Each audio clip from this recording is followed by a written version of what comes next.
Bem-vindos ao Globaliza, seu canal no YouTube, contando hoje com a participação de Márcio Santiago Câmara, que aceitou o desafio de semana passada, fazermos em 2 programas um passeio pelos principais temas do ano, uma espécie de retrospectiva Globaliza. Como vai, Márcio? Olá, meu amigo Fábio, companheiro aí de jornada do Globaliza. Obrigado pelo convite mais uma vez. Sempre estarei aqui à disposição, não sei quando eu não possa. Um bom dia, boa tarde, boa noite a todos que nos assistem. Vamos lá fazer a segunda parte da retrospectiva 2020 sobre o ângulo dos comentaristas e nosso, né, da Globaliza. Perfeito. Bom, 12 de dezembro de 2020, que é próximo do final do ano, eu quero convidar você, internauta, a curtir o canal, para compartilhar. 2020 foi um ano que nós começamos, aceitamos esse desafio de começar a vir a público, bater papo, né? Na verdade, não é um programa aqui, não é uma entrevista, é uma grande reunião de amigos, né, que trabalham em diversos segmentos da sociedade, têm uma multivisão dos fatos e trazem, compartilham com você de forma muito transparente e aberta. Bom, 12 de dezembro, como eu falei, nós temos aí, eu sempre faço esse registro, porque é um registro até histórico, 71 milhões de infectados pelo mundo, 45 milhões de recuperados e 1.597.000 fatalidades atribuídas à Covid-19, sempre lembrando números aproximados, números que servem como termômetro, mas não temos aqui, infelizmente, um rigor científico para cravar esse número de forma exata. Oscilações para mais e para menos, em razão das subnotificações ou supernotificações, são muito comuns em uma situação pandêmica. Bom, falando de pandemia, temos aí que os Estados Unidos aprovaram o uso emergencial da vacina da Pfizer, o Canadá já havia seguido nesse caminho, o Reino Unido, no último dia 8 de dezembro, iniciou já o seu programa de vacinação, um pouco antes a Rússia, ou seja, vários países pelo mundo já estão utilizando seus protocolos e aprovando em caráter emergencial, lembrando que qualquer complicação vai levar ao cancelamento ou sobrestamento dessas campanhas de vacinação. E nós temos uma questão curiosa. Os fabricantes de seringas já têm anunciado que talvez não consigam, com seus estoques, abastecer o mundo. Márcio, começamos por aí. Em primeiro lugar, o Brasil está tardando a aprovar, ainda que emergencialmente, um primeiro uso de vacina. E segundo, falta logística, falta infraestrutura para preparar questões básicas como seringas, agulhas, profissionais de saúde, postos de vacinação. Essa estratégia já não deveria já estar pronta assim que a vacina fosse aprovada para iniciarmos a campanha? Olha, o Fábio, acho que sim, acho que teve especificamente esse tool, né, de seringas, esse produto seringas, um investimento, e aí não era investimento tecnológico, as seringas não precisaram sofrer de alteração tecnológica, mas um investimento de adaptação das fábricas para a produção de seringas compatíveis com o que, ao final de uma pandemia, eu não estou dizendo que estamos no final, mas quando você começa a falar em seringa, a perspectiva que se tem, né, de você chegar ao final exatamente por causa das seringas. Então, era imaginável lá em fevereiro ou março, quando a OMS decretou mundialmente, oficialmente, que estávamos dentro de um regime de pandemia, que agora, em dezembro, janeiro ou fevereiro, que é quando essas vacinas vão entrar em funcionamento, houvesse seringas, né? E isso, então, foi uma falha e uma falta de padronização nesse desenvolvimento mundial, que é elogiável, que dá conta de que em 11 meses você, 12 no máximo, tem as vacinas prontas para serem vacinadas. Nunca vimos isso antes. A gente até alguns dias atrás falávamos sobre vacina, demoram 3, 4, 5 anos para ficarem prontas. Mas essas vacinas tradicionais, que foram desenvolvidas há décadas atrás, que tinha outra metodologia, outra informática, digamos, Agora você teve o mundo inteiro com dinheiro, é importante dizer isso, Fábio, a você e a todos que nos assistam. Nesse ano de 2020, nunca uma pandemia chegou no momento em que o mundo mais liquidez tinha. Tanto assim que tinha liquidez que os bancos, que são os que retêm essa liquidez por comando dos seus respectivos bancos centrais dos seus países, eles conseguiram injetar, através de programas semelhantes ao que tivemos aqui junto à Febraban, em relação aos grandes bancos, injetar 13 trilhões de dólares na economia. É um PIB da China. Botaram uma China dentro do planeta em liquidez. Então, todos os laboratórios do mundo, durante quase um ano, com muita liquidez, obviamente conseguiram desenvolver uma vacina em tempo recorde.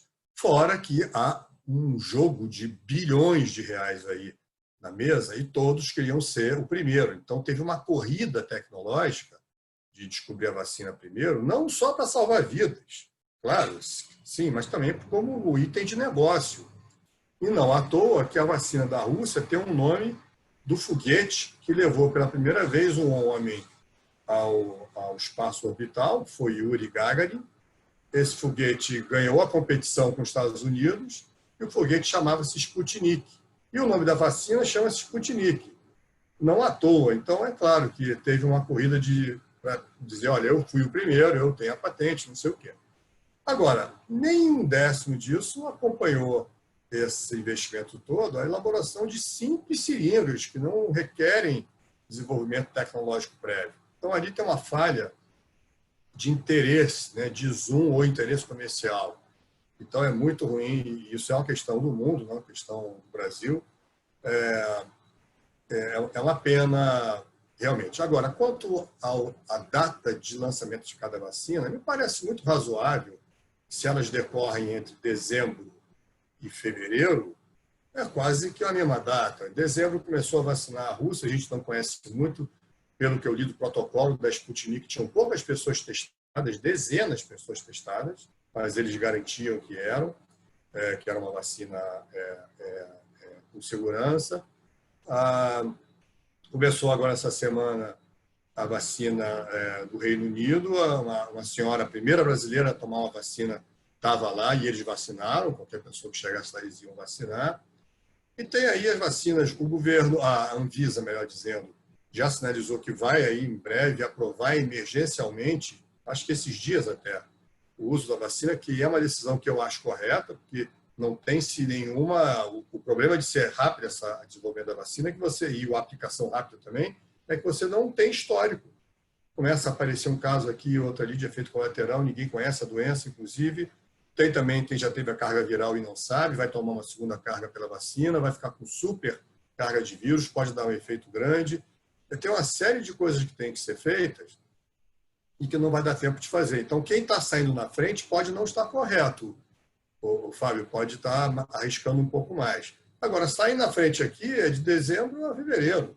A vacina do governo de São Paulo tem, assim, curiosamente, a data de 25 de janeiro, se eu não me engano, não é isso?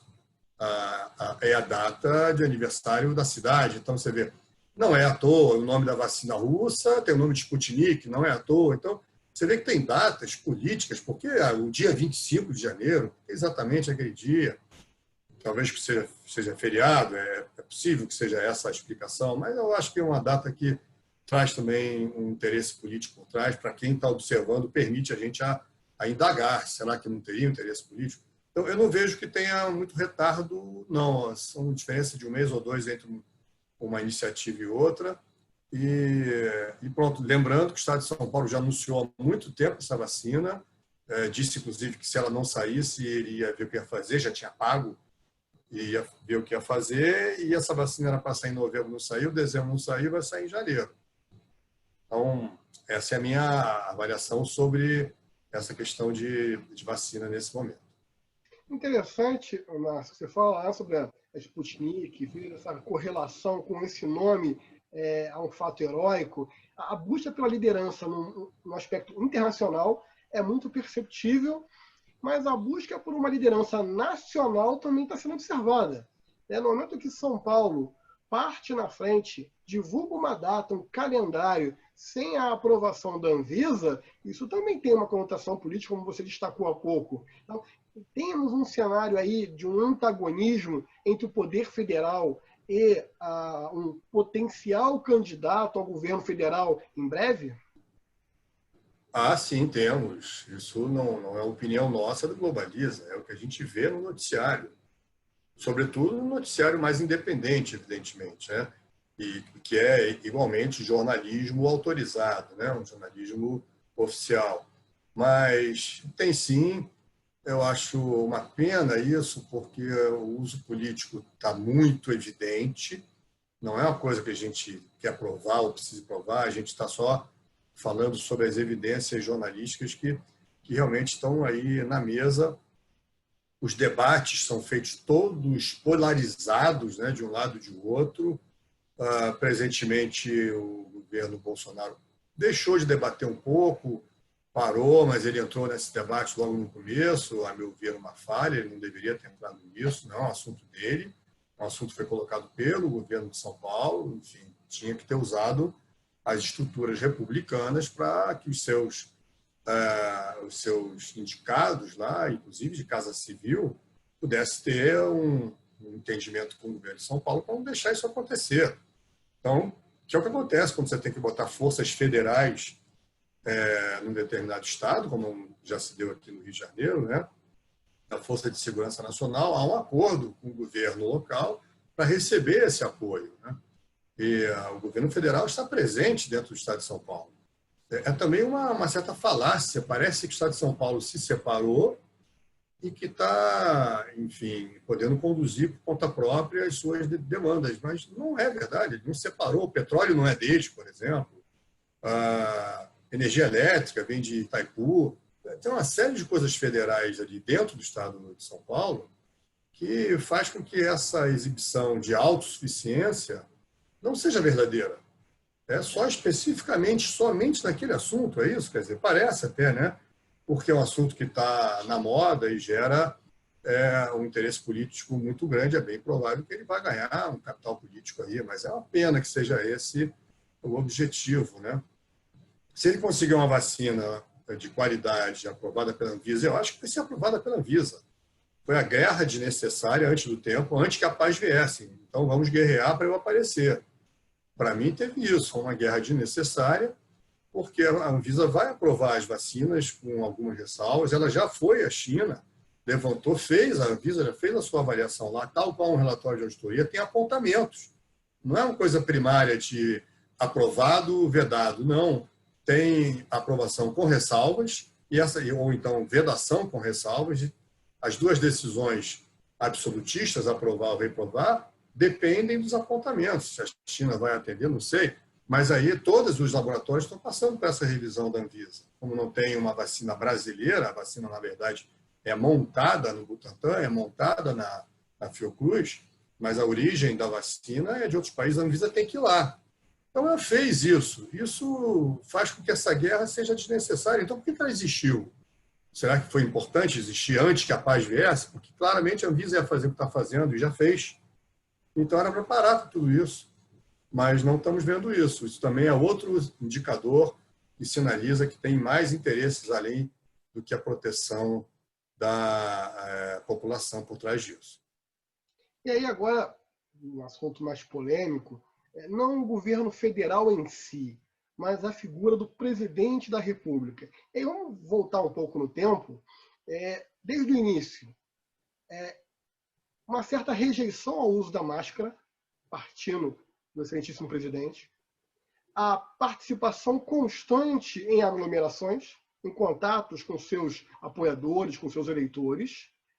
Agora, recentemente, declara que não vai usar, não vai fazer uso da vacina e que a pandemia está em seu fim. São comportamentos que contribuem para a saúde pública ou, de certa forma, geram uma certa irresponsabilidade, não da presidência, não do Poder Executivo, mas da pessoa Jair Bolsonaro? Eu não falaria isso dessa forma se eu fosse o presidente da República. porque além de poder causar realmente um mau entendimento da população e gerar esse risco que você falou, na verdade, isso alimenta a oposição, né? Já que estamos falando de política, e política está dentro da República e dentro da democracia, fora da democracia você não tem política, você tem tirania, né? Mas a política existe, está aqui entre nós, e ela move muitas forças republicanas aí. Eu não falaria isso, porque ele transfere aí para os seus opositores direitos de manifestação, né? Agora, ele não está girando, ao falar isso, Fábio, de maneira isolada, marginal. Ele está se antepondo às outras falas que, igualmente, podem gerar também interpretações contrárias. Quando se manda fechar realmente o comércio após as eleições, o Estado que fez isso, depois evoluir para determinar a hora que você para de tomar bebida alcoólica num bar. Essa hora é 8 da noite e o bar pode ficar aberto até às 10. E aí não tem fundamento científico por que a bebida alcoólica tem que parar às 20 e não às 22, ou por que parar a bebida alcoólica. Depois, as aglomerações que são impedidas são nesses estabelecimentos, mas não são dentro dos ônibus. Os ônibus podem, nas praias não podem, nas escolas não podem. Então, existe o contrário dessa postura liberal do presidente da República, que é uma postura que cabe análise e críticas, mas ele está se antepondo, e aí alguém tem que se antepor também, está se antepondo às, digamos, determinações estaduais ou municipais que já vieram e se foram ciclotímicas, mandaram fechar a escola, abriram a escola de novo, mandaram fechar. Então, ficaram com muito medo de assumir uma postura ou outra. Existe risco para as duas atitudes, de fechar e não fechar, a escola ou a economia como um todo. Então, ficou um bate-só para abre e fecha, que não faz bem. E agora, após a eleição, já, enfim, fecharam.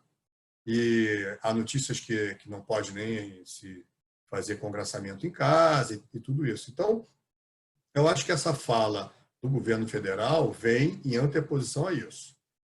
Eu não faria dessa maneira, eu teria uma outra postura mais estratégica, um pouco mais embasada, criticaria esses pontos que foram colocados pelos governadores e pelos prefeitos, e ponto. Agora, a postura do presidente Bolsonaro é essa desde o começo, né? Não usar máscara, ia para aquele cantinho ali do Palácio Alvorada desde o começo falar com as pessoas, ele não gostava do que o Mandetta falava. Então, ele sempre foi assim, linear.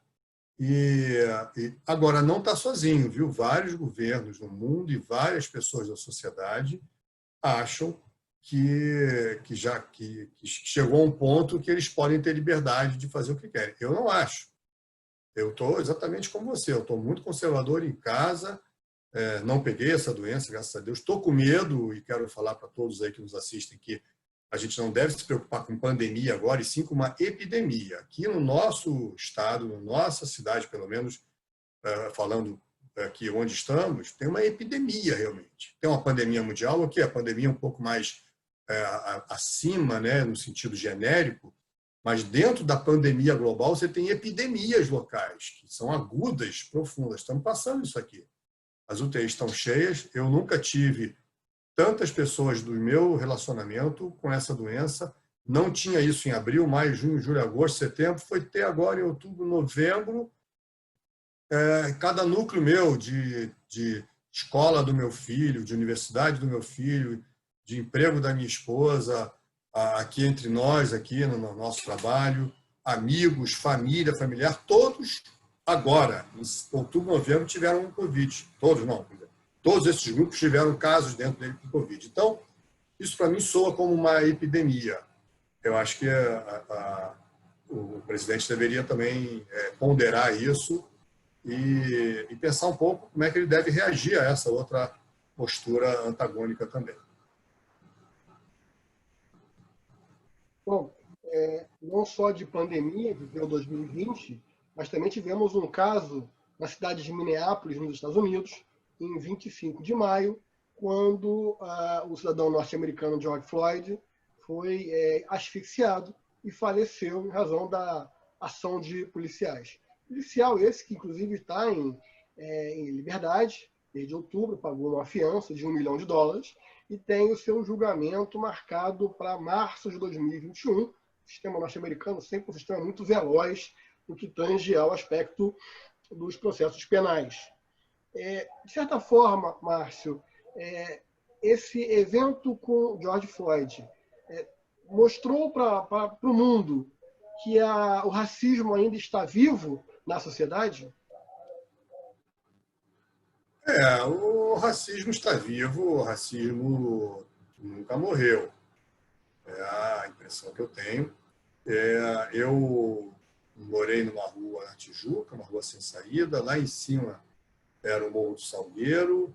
A gente tinha um relacionamento muito igualitário com o pessoal do morro, jogava bola juntos, ia ao Maracanã juntos. E ali, naturalmente, a gente não se falava de racismo naquela época, né? Ali, pelo menos, no meu núcleo. A gente teve uma vida muito igualitária. Eu não moro mais na Tijuca, vendemos a casa da família, meus pais morreram, mas meus amigos que ainda estão lá continuam com os mesmos amigos de infância. Alguns foram jornalistas, inclusive um muito famoso, morreu outro dia, um negro, foi jornalista do Jornal do Brasil. Então, você teve histórias muito interessantes ali de superação naquela comunidade. E agora, depois de um tempo também, o racismo nos Estados Unidos nunca deixou de existir, ele foi amenizado, mas tem a questão de determinação de locais, onde pode, onde não pode, quem pode ir em qual ônibus. Mas depois de um tempo, o Brasil importou essa bipolaridade que é típica americana, né? Democratas de um lado, republicanos do outro, e eles eram mais próximos. Os democratas não eram tão à esquerda como são agora, e os republicanos não eram tão à direita. Na verdade, os democratas começaram a maior parte das guerras mundiais ou supranacionais que se meteram nos Estados Unidos. Então, o tio Sam, que hoje é identificado como o republicano, ele valia para os democratas, e os inimigos e adversários dos Estados Unidos, não importa se era Bill Clinton, Obama ou o que, eles diziam que eram os Estados Unidos, o reino do mal. Mas agora não, está muito tipificado. O democrata é muito à esquerda, o republicano é muito à direita. A gente importou isso. Muito triste isso, porque a gente está com a bipolaridade aqui, desde a época daquela teoria do nós e eles, que abriu o país. Eu estou dizendo, não era isso, a gente não tinha nós e eles, onde eu morei, por exemplo. Eu fui ter contato com isso, com essa frase de efeito que teve um poder muito grande sobre o nosso país. E agora, a evolução dessa secessão, dessa separação, é exatamente a adoção dos mesmos problemas que acontecem lá, são repercutidos aqui. Então, a gente virou realmente um país que tem essa diferença racial que os Estados Unidos tinham, e a gente nem tanto. Agora, tem que se colocar que a expressão vidas negras importam nasceu da China. Eles entenderam, foi um ativista lá que trouxe para os Estados Unidos, e aquilo gerou uma instabilidade dos Estados Unidos desde então. E essas eleições devem acabar mal, porque um lado ou outro que ganhar não vai, o lado oposto não vai se satisfazer. Eu tenho acompanhado bem a vários estados americanos demandando contra outros estados. Olha essa situação, o Fábio. Estados demandando contra outros, que você só viu na secessão, na guerra de secessão, lá atrás, de Norte e Sul. É capaz de estados saírem separados, a legislação estadual permite isso, eles estão juntos por um acordo, mas tem caminhos de saída. Vários estados não concordam, aqueles 4 clássicos estados sobre os quais recaem investigações e levantamentos, já tem elementos aí de evidência e prova, e tem 39 estados em guerra, aí 19 de um lado e 20 do outro. Então, agora você vê aqui no Brasil uma semelhança pequena, que é o estado de São Paulo se rebelando contra a Anvisa, que é uma agência independente, criando uma vacina que vai aplicar em vários outros estados. em clara rebeldia ao governo federal ou em clara, digamos, claro posicionamento político. Mas é também um Estado contra outros, e outros Estados contra esse. O país já está dividido, a exemplo do que aconteceu nos Estados Unidos. É uma pena. E apenas para trazer um fato ao debate, o Márcio colocou muito bem essa questão da judicialização da eleição norte-americana, inclusive com o estado do Texas, se não me engano, que ingressou na Suprema Corte pedindo a invalidação da eleição em outros 4 estados, mas a Suprema Corte norte-americana já se posicionou, não decidiu o mérito, discutiu como forma de preliminar que esse Estado não tem legitimidade para questionar o modelo eleitoral de outros estados. Então, essa questão, por hora, inclusive isso foi um banho de água fria em todo o departamento jurídico que assiste o presidente Donald Trump em relação à sua pretensão. Então, na verdade, talvez já estejamos nos aproximando um pouco mais do desfecho judicial em relação às pretensões de Donald Trump e a possibilidade do presidente eleito ser declarado na próxima semana com o Joe Biden. Bom, mudando também de assunto, e nesse nosso tour aí por 2020, nós temos também o Supremo Tribunal Brasileiro se posicionando em relação a 2 cargos muito importantes na República, que é o presidente do Senado, presidente da Câmara dos Deputados, que, estranhamente, desconhecendo o teor da Constituição, talvez mais Davi Alcolumbre e Rodrigo Maia, num aspecto mais temperado, sem grandes declarações sobre isso, posicionando sobre a reeleição, o que é claramente vedado. Estranhamente, o relator do caso iniciou o voto, possibilitando, na mesma legislatura, a reeleição. Mas, por maioria de votos, isso foi afastado. O Brasil está com uma triste retórica. Tudo é motivo de judicialização.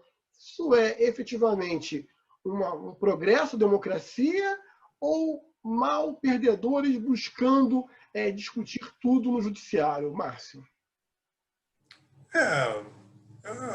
Eu acho que é mais a segunda opção que você colocou. Também há uma presunção inicial, quando uma parte demanda isso ao STF, de que o STF acolha isso. Hoje existe essa visibilidade, né? O STF tem acolhido diversas situações que são estranhas, né? Como essa que falamos há pouco, uma lista de 3 para reitor de universidades públicas, só vale o primeiro nome da lista. Então, que escolha é essa? Então, várias situações dessa têm chegado ao Supremo por uma crença prévia de que este Supremo que aí está, com essa configuração e essa inteligência deles próprios sobre os assuntos, é um Supremo que acolhe isso, mais do que rejeita. Então, as pessoas usam isso e algumas estão tendo isso, né? Esse da OAB, sobre o caso da lista de 3, que não tem 3 nomes e só tem o primeiro, da lista de reitores de universidade, é um exemplo próximo agora. No caso da leitura aí pelo Supremo, se a Constituição, que é expressa e veda expressamente, né, a recondução no mesmo mandato, se isso era válido, isso também, só o fato de se discutir algo que a gente aprendeu a vida inteira, e você sabe muito mais que eu, toda vez que você quer, no seu meio empresarial, no seu meio corporativo, apresentar para os seus pares ali uma opinião jurídica, você há de dizer, vez por outra, que essa, não se preocupe, essa aqui é uma decisão expressa. Essa palavra virou muito absolutista, muito superlativa. Ela é superlativa, está acima de tudo. A vedação expressa, ela foi discutida, para escapar do expressa, eles discutiram se vedação é negação. Olha onde chegamos. Então, ficou ali discutindo o que é vedação, e aí, obviamente, o verbete tem as suas definições no nosso dicionário, e vedação é o que ela quer dizer mesmo, veda, veta, impede, proíbe. É isso. Mas gastou-se tempo e dinheiro para se discutir isso. A vitória foi apertada e ela tem uma curiosidade. O novo ministro Nunes, indicado pelo Bolsonaro, ele fez um voto que é estranho. Para o senador Alcolumbre, ele votou como podendo, foi um dos 5, né, que votou a favor da sua recondução. E ele, especificamente ele, fez um voto híbrido, porque para o congressista Rodrigo Maia, ele vedou. Eu não sei se ali existe uma visão dele sobre o que atende ao governo federal também, porque pode ser que exista uma necessidade mais para esse tipo de voto do que para outro. Então, foi um voto que tem essa composição, né? Isso chamou a atenção também. Foi uma vitória apertada. Agora, o efeito dessa vitória tem que ser destacado aqui. Havia um certo clima de luto após isso. E houve comentários, olha, esse presidente do Supremo não sabe conduzir, já está chegando a hora de ser impedido. Quer dizer, houve comentários da imprensa daqui de acolá, de que, como não deu aquela votação, aquele resultado, né, de votação que algumas forças queriam e contavam, aí houve esse luto e essas devoluções de comentário falando que a coisa não está bem conduzida aí dentro. Isso é muito estranho.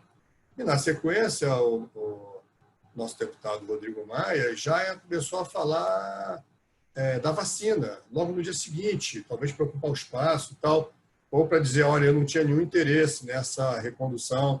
E, de fato, você tem razão, Fábio, o Rodrigo Maia tem mais a inteligência política do que o Alcolumbre. Então, ele não disse claramente que queria ser reconduzido, mas a gente entendeu o que ele queria. Mas ele não disse. Então, como ele não foi reconduzido ou não será reconduzido, ele acabou tendo que criar essa outra pauta correndo aí de vacina e tal para poder virar a página, né? Então, foi uma vitória, sem dúvida, mas a que custo? E que estranho que tenha sido 5-4, 6-5, né? Começou com 5-0, eu acho. E isso é muito preocupante mesmo. Agora, só para finalizar, eu acho que o Supremo tem dado muita receptividade, ele compreende muito, em vez de ficar um pouco mais crítico, compreende muito esses pleitos que estão chegando a ele e atende a todos quase. E aí não tem Ministério Público, não entra antes, não tem nada, não tem todas aquelas preparações essenciais, que é como o termo que diz a Constituição, para que o Supremo delibere, a coisa pega uma ponte aérea, vai direto ali, ou é um partido político pequeno, ou é uma instituição que tem acesso ao Supremo, como o OAB, faz o pedido é resolvido. Isso é preocupante. Verdade. Bom, e acho que um ponto que você destacou, né? Rodrigo Maia não foi derrotado, até porque ele não tem campanha de reeleição, então ele não conseguiu esse voto desfavorável para ele. E ele continua sendo ainda uma pessoa importante no cenário político brasileiro. E, entre outras pessoas políticas, temos aí o ministro Paulo Guedes. O ministro Paulo Guedes, que é uma pessoa reconhecida, admirada por todos, por sua cultura, interessado no progresso econômico do país, mas, por outro lado, talvez tenha, e aí digo talvez, tenha se atrapalhado na sua ansiedade de produzir resultados, e ele já havia declarado que, num período de 90 dias, salvo engano, 4 empresas seriam objeto de privatização, o que movimentou o mercado. Aliás, faço até uma chave aqui. Num ano de pandemia, onde a insegurança é atômica, o brasileiro conheceu a Bolsa de Valores, a renda variável. E é muito, mas ainda muito incipiente e muito afeto a essas notícias. Nós sabemos que a Bolsa ela sobe no boato e cai no fato. Então, na verdade, toda vez que uma autoridade do porte do ministro da Economia fala sobre a possibilidade de privatizações, isso mexe com o mercado, mexe com o resultado das empresas. E isso não acontecendo, é possível que não aconteça por diversos fatores inerentes à própria vontade do ministro, mas Até para a questão de compliance, Márcia, eu invoco aí o teu conhecimento, não deveria ser algo divulgado, defendido, uma vez que apresentado o projeto, ou virou quase que um balão de ensaio? Porque o medo é isso, é o governo se transformar em vários balões de ensaio que não saem do lugar, ele não se queima, mas, enfim, queima um cartucho. Sim, acho que não vou chamar exatamente de balão de ensaio, né, de um test drive para você testar o que está acontecendo, mas eu entendo que a vontade política, né, e a crença política de profissionais capazes como o ministro Paulo Guedes faz ele cometer essas imprudências, né? Ele tem a vontade mesmo, e tem capacidade, tem capital técnico para fazer isso. Mas, primeiro, quais são os fatores críticos? Então, esses são os fatores críticos de sucesso. Quais são os outros fatores críticos de fracasso, vamos dizer assim, pensando numa matriz de risco? Ele está no meio de uma pandemia, como você bem colocou. Ele tem ali forças políticas que já se posicionaram desde o início do ano. A pandemia cristalizou muito isso, ficou muito claro.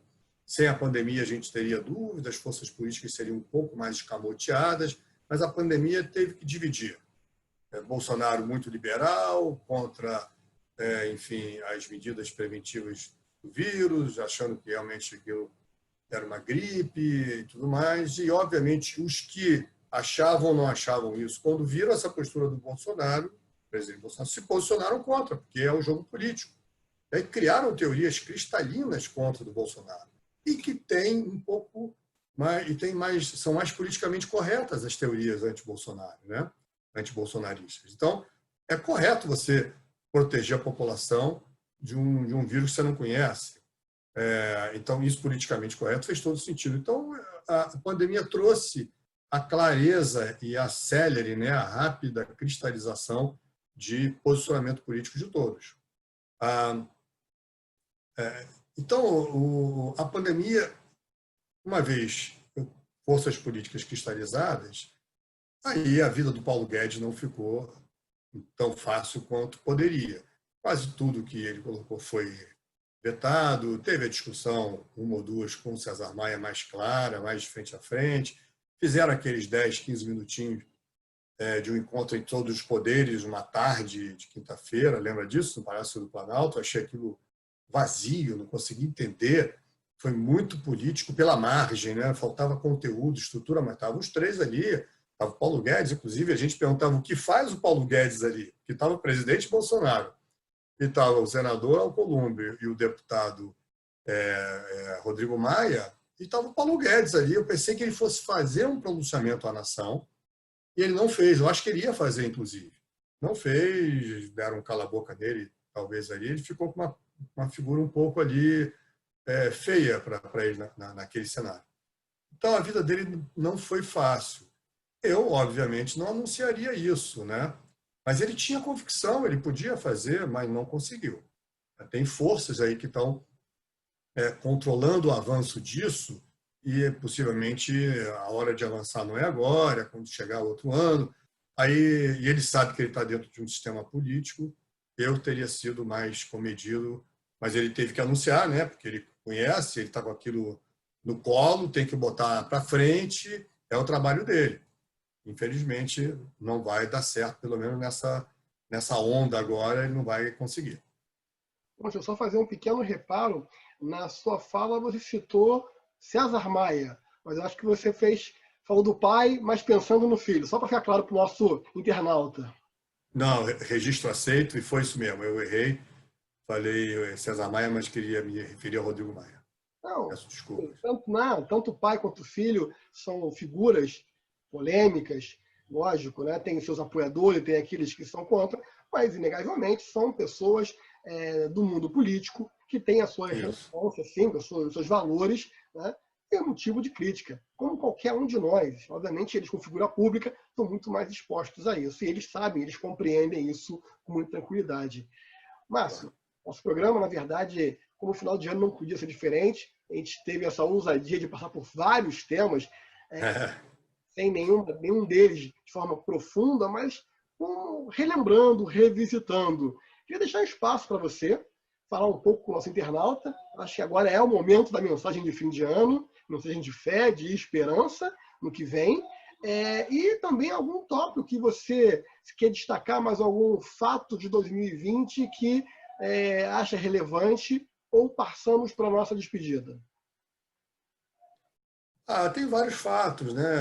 A gente falou um pouco da eleição americana, mas nós já falamos antes, né? Você pontuou, eu acho que está ainda muito aberto, porque a questão do Texas ele foi referendado por outros 18 estados, né? Então já são 19, e esse é um dos pontos da defesa do presidente atualmente eleito, o presidente atual em exercício, que era esse ponto que o Texas acabou puxando para si e outros 18 estados acompanharam.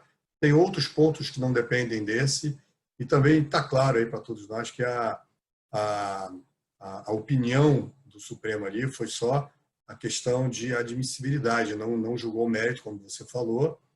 Agora, eu acho também que o presidente Donald Trump está levando isso para o Supremo Federal. Se os estados não conseguirem resolver, isso vai para o Supremo, e quem decide pela Constituição americana a eleição é o Supremo. Eu vejo 3 caminhos ali, só para falar rápido. Um é, digamos, impugnar, como a gente usa muito em inventário físico, né? Por exemplo, impugnar as eleições e abrir uma outra. O que eu acho que, se houve crime de traição nacional, que é uma das coisas que estão levantando aí, aquilo vai ser um benefício, porque vai se politizar o que seria um crime, vai dizer, olha, vamos impugnar, vamos fazer outra eleição. Esse é um ponto. Outro ponto, dá a vitória ao candidato Joe Biden, e outro ponto, admite, né, que houve todas essas evidências que estão sendo colocadas, se transformarem em provas cabais, admite-se que houve um impacto nas eleições nesses 4 estados. Esses 4 estados perdem os votos, ou não sei se aí, acho que ninguém chega a 270 votos de um dos dois, e aí tem que o Supremo, o Tribunal Federal, a Corte, o Supremo Corte dele tem que decidir. Ou dar um ganho de causa para o Trump, né? Então, tem esses 3 pontos aí. Mas eu concordo que está uma situação muito ruim, desagradável, o mundo está parado, os Estados Unidos estão partidos, é capaz de ter secessão, qualquer um que ganhar não vai estar satisfeito metade da nação. Tem alguma evidência de fraude, isso é muito ruim. Eu, que sou dessa área de anticorrupção e tudo isso de compliance, estou muito atento, estou acompanhando isso, que tem assunto de TI ali. E aí, mesmo que o Joe Biden ganha ou Donald Trump ganha, ou seja impugnada a eleição porque ninguém chegou a 270 votos, eu acho que tem que continuar essa apuração pós-resultado eleitoral. E é uma liderança, é um país que é líder, não pode ficar nessa situação, está todo mundo parado. Então, esse é um pequeno último, digamos, comentário meu técnico. Agora, pensando um pouco no final do ano e no ano que vem, obviamente eu tenho esperança de um 2021 mais feliz, mais pacífico, mais calmo, com aprendizado. Certamente todos nós levaremos para 2021 o aprendizado desse ano, inclusive nossos representantes nos 3 poderes, com essa pausa para reflexão, o aprendizado para fazer ajustes, isso é natural, é quase que matematicamente uma verdade. E desejo a todos, então, uma celebração entre família, com cuidado. A gente aqui no Globaliza defende a proteção até que seja declarado o fim dessa epidemia e de pandemia, e até que as vacinas estejam eficazes já e com seus efeitos. Então, que a gente consiga celebrar com nossas famílias. Nós que estamos aqui vivos devemos celebrar isso também, e pautar um ano de 2021 melhor que esse ano, com nossos objetivos do bem, né, que todo mundo tem traçados, e que a gente consiga conquistá-los. É isso que eu desejo a todos, e agradeço a presença de todos aí, e a você também, o Fábio, por estar sempre me convidando, e a todos os outros nossos debatentes que hoje não puderam estar aqui, também agradeço a eles por ter estado conosco aqui.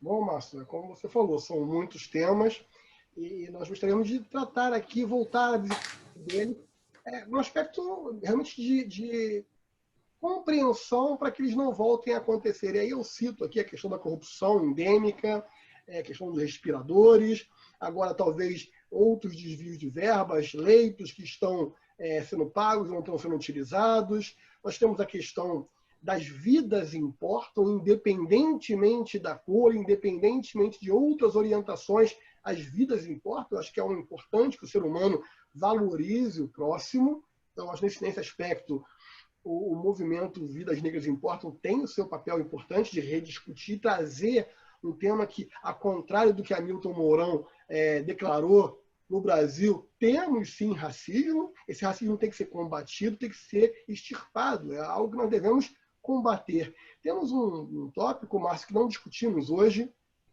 por total falta de tempo, que é a questão da violência contra a mulher, a questão do abuso contra a mulher. Temos aí um diretor de uma importante emissora, hoje nos palcos, aí nos holofotes, se efetivamente ele abusou do seu cargo, assediou uma das componentes do staff, isso vai ser objeto de profunda verificação e investigação das autoridades policiais, mas as mulheres têm todo o direito de dizer não, e os homens têm que aceitar isso. Então, o respeito à mulher, o respeito ao próximo, para essa questão essencial da vida humana. Então, a vocês, mulheres, também dedicamos esse programa de hoje. Não falamos desse tema ainda, mas é um tema muito caro para o Globaliza, porque qualquer tipo de injustiça é algo que é repelido por todos nós.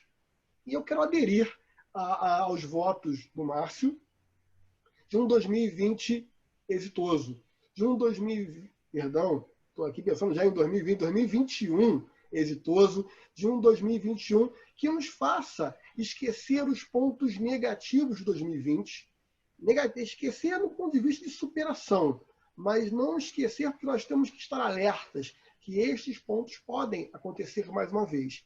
Então, eu quero aproveitar esse espaço, agradecer a você que nos acompanhou nesses 8 meses, que vem aumentando a nossa audiência, que nos motiva cada vez mais, com suas críticas, com seus likes, com seus compartilhamentos. Vocês são fundadores do Globaliza. A todos vocês, eu quero externar, em nome de todo o staff Globaliza, boas festas, um Feliz Natal e um próspero 2021. E nos vemos em 2021. Até lá!